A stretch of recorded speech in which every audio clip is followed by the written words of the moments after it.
Welcome to the Deep Dive. Today, we're jumping straight into your financial world for November 2025. We've sifted through the sources, and it looks like this month is all about money and relationships, basically. That's right. It's really quite striking. The big takeaway seems to be, look, you can't go it alone this month. It's all about partnerships, interdependence. So, yeah, let's unpack that. Absolutely. The core theme here is that the universe is kind of pushing you, forcing you almost, to look hard at the balance sheets in your key relationships. Balance sheet. So we're talking business partners, marriage. Exactly. Business, marriage, any really significant formal agreement. It's demanding, well, honesty, total honesty about what you're putting in and what you're actually getting out, materially speaking. Okay, so that points us straight to the seventh house, which deals with those formal partnerships. It feels like a shift away from just worrying about your own bills. Precisely. It's moving past that my money versus your money kind of thinking. Right. And into managing our money strategically. So what does that actually mean day to day? What's the practical side of this? Well, transparency is key, obviously, but it's more than just being open. It's a reckoning. A reckoning.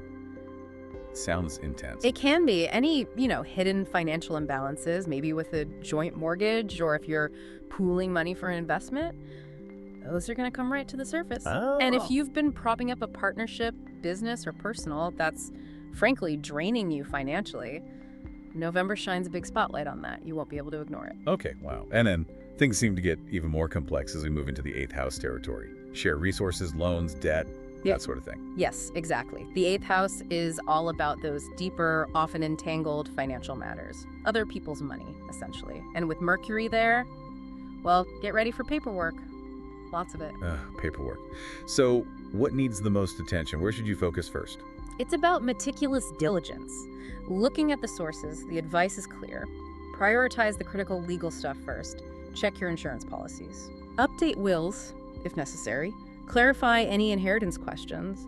And if you are applying for something big, like a loan or mortgage, the energy supports that, but only if you are incredibly thorough. Dot every I. That definitely sounds like a heavy lift administratively. But wait, how do we square that with the advice we're seeing about long-term assets like property? That often means taking on debt, right? But there's also a warning against high-risk stuff in this eighth house zone. Seems contradictory. That's a really important point. The warning isn't about all debt. It's specifically against quick flips, speculative gambles. Like day trading or jumping on a risky new venture. Exactly that.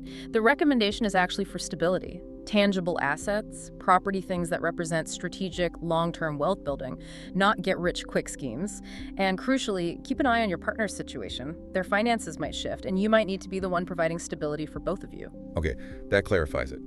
So, after all that intense paperwork and potentially difficult partnership talks, there's some relief towards the end of the month. The full moon in the second house, personal income, self-worth. Yes, that full moon is like holding up a mirror. It reflects your true financial value back at you. Asking the big question. Are you being compensated fairly for what you actually do for your talents? This is the time to address that.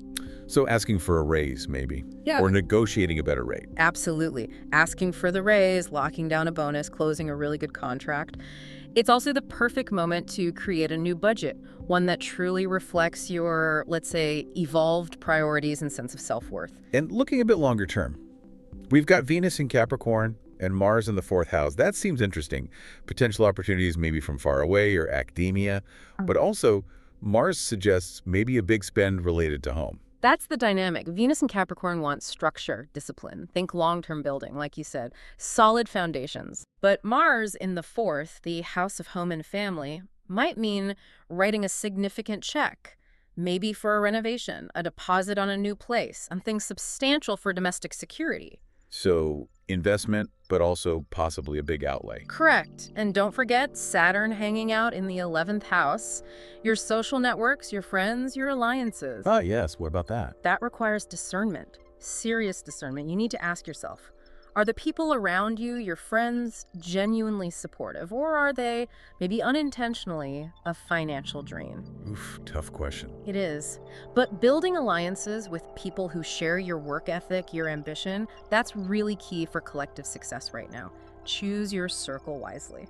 So putting it all together, November looks like a major financial audit, but specifically through the lens of your relationships. You need courage, you need communication, especially about shared stuff. Yeah, before you can really step into and celebrate your own personal financial wins later on, you have to clear the decks first, relationally speaking. Makes sense. It's like you can't build your own tower if the shared foundation is shaky. Perfectly put. Hmm. So, thinking about all that, maybe the final thought for you is this. Your greatest financial asset this month is actually your ability to trust, to collaborate, maybe even be a bit vulnerable. Okay. So, what's the single most difficult, maybe avoided money conversation you need to have with a partner to unlock that feeling of long-term security? Tackling that conversation head on, that could be your key to future wealth.